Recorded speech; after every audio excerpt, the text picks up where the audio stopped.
Buenos días, mi nombre es Cora Alberti, pertenezco a la Universidad Bicentenario de Aragua en la Facultad de Ciencias Jurídicas y Políticas, Escuela de Derecho, en la Cátedra de Derecho Procesal Penal 3, y voy a hablarles un poco sobre los procedimientos especiales.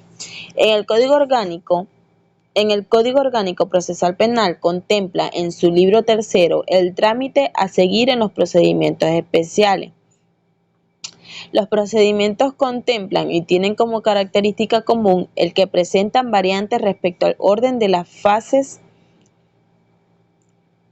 que contempla el procedimiento ordinario, suprimiendo una o varias de las fases del procedimiento ordinario, como lo son la fase preparatoria o de investigación, la fase intermedia, la fase de juicio, de impugnación o de ejecución. El procedimiento abreviado. El Código Orgánico Procesal Penal estipula en su artículo 372 tres supuestos para la aplicación de estos procedimientos, el cual se ventilará ante el Tribunal de Juicio Unipersonal. Primero, que se trate de delitos flagrantes, sin importar el quantum de la pena. Recordar que el Tribunal de Juicio Unipersonal atiende delitos con penas inferiores a 4 años. Segundo, que se trate de delitos menores, con penas privativas de libertad inferiores a 4 años en su límite máximo. Tercero, que se trate de delitos que no merezcan pena corporal, o sea, privación de libertad. Del procedimiento abreviado lo encontramos en el artículo 372. Clasificación de la flagrancia, la cual, de ser otorgada dentro del lapso de 72 horas, permitirá pasar de la audiencia preliminar directamente a la fase de juicio. Caso contrario, se seguirá el procedimiento ordinario. El pase directo a juicio en la flagrancia se justifica porque en la flagrancia se permite obviar la fase de investigación. La audiencia preliminar habrá siempre de ser privada, por cuanto de esta forma se evita el llamado juicio de banquillo, mediante el cual la simple publicidad de caso puede llevar a enjuiciar al imputado solo en base a la opinión pública. De la aprehensión por flagrancia lo encontramos en el artículo 248. En los casos de delitos menores, aquellos con penas privativas de libertad menores de 4 años en su límite máximo, o delitos que no merezcan penas privativas de libertad, puede solicitar dentro de los 15 días siguientes al primer acto de procedimiento la aplicación del procedimiento abreviado. El juez oirá al imputado y dictará la decisión que corresponda. El procedimiento por admisión de los hechos. Procede la aplicación del procedimiento por admisión de los hechos cuando el imputado consiste en ello y reconoce su participación en el hecho que se le atribuye. Esto puede conllevar a la imposición inmediata de la pena con una rebaja desde 1/3 a la mitad, atendidas todas las circunstancias y considerados el bien jurídico afectado y el daño social causado. Esta institución, el procedimiento por admisión de los hechos, supone un acto de disposición de la parte acusadora y como aspecto trascendental el arrepentimiento del imputado, cuyos antecedentes a nivel de derecho comparado se ubica en la conformidad de la Ley de los Beneficios en el Proceso Penal, en la Gaceta Oficial número 4620. Del 25 de agosto de 1993, la cual se permitía la conmutación de penas menores para ser cambiadas por multas o trabajo comunitario. Procedimientos de los juicios contra el presidente de la República y de otros altos funcionarios del Estado. Los altos funcionarios del Estado lo podemos encontrar en el artículo 381 del Código Orgánico Procesal Penal y en el 266 del de la Constitución de la República Bolivariana de Venezuela.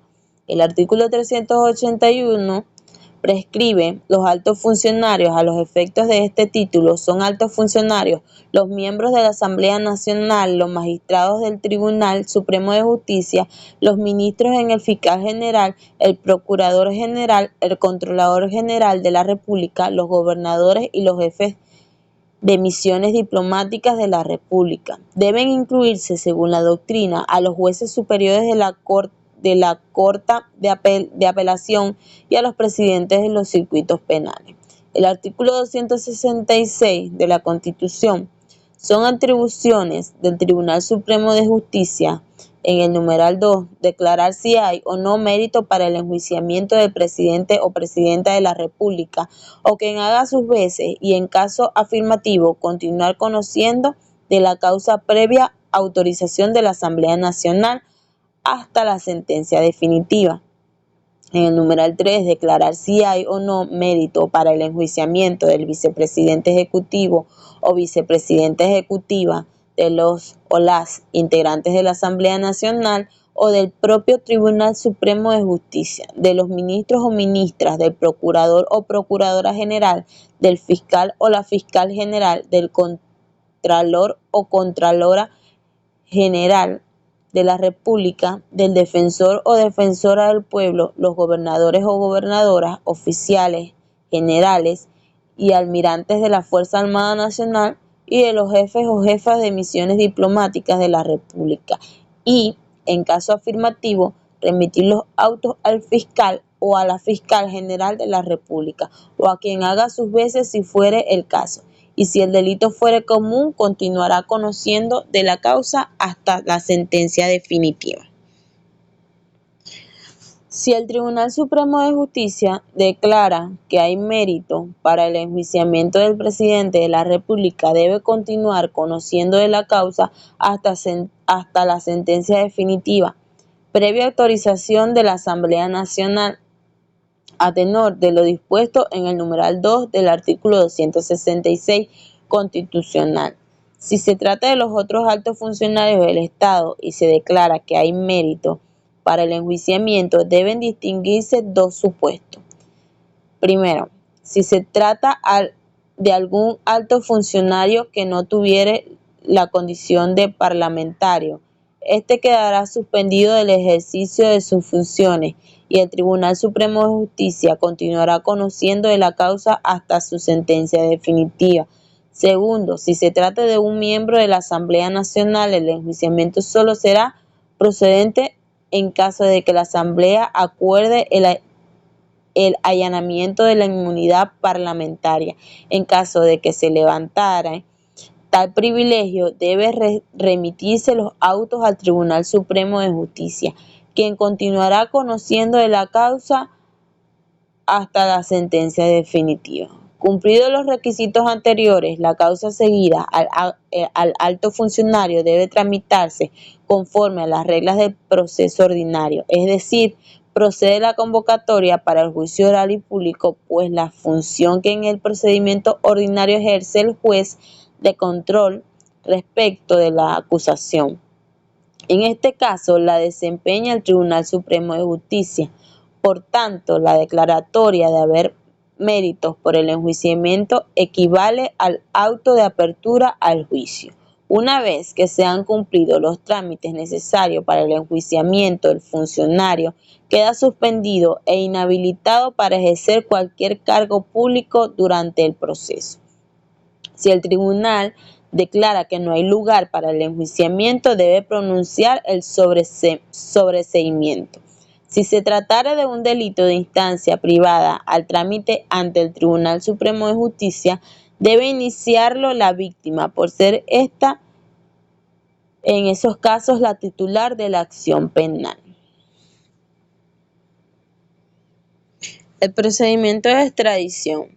La extradición en Venezuela es de carácter judicial por las siguientes razones, pues son los órganos jurisdiccionales los que deciden la procedencia de las solicitudes, lo que no excluye la participación de otros órganos en el procedimiento ejecutivo nacional a través de los ministerios del Poder popular para las relaciones exteriores y para las relaciones interiores y justicia, así como la importante participación del Ministerio Público. En la extradición activa, el juez de control es el órgano encargado de dictar la medida cautelar de privación de libertad de una persona que se halle en país extranjero, así como de dirigir lo actuado al Tribunal Supremo de Justicia. En el supuesto de fuga de quien esté cumpliendo condena al trámite mencionado, le corresponderá al juez de ejecución. En la extradición pasiva, el juez de control es el órgano encargado de ordenar la detención preventiva con fines de extradición del imputado, previa solicitud del Ministerio Público. En aquellos casos en los que la solicitud de la extradición formulada por un gobierno extranjero se haya presentado sin la documentación necesaria, pero con el ofrecimiento de entregarla en un plazo mayor de 60 días. Asimismo, el Tribunal Supremo de Justicia es el órgano llamado a pronunciarse sobre la procedencia o no de la solicitud de extradición, tanto si son activas como si son pasivas. Esto lo podemos encontrar en el artículo 392 hasta el 399 del Código Orgánico Procesal Penal, lo cual corresponde al conocimiento de la Sala de Casación Penal de máximo Tribunal de la República, según lo dispuesto en el numeral 38 del artículo 5 de la Ley Orgánica del Tribunal Supremo de Justicia. El procedimiento de los delitos de acción a instancia de parte. Esto lo podemos encontrar a partir del artículo 400 al 418 del Código Orgánico Procesal Penal. En el enjuiciamiento por delito de acción dependiente de instancia de partes agraviadas, solo puede iniciarse por acusación privada de la víctima, presentada ante el tribunal de juicio.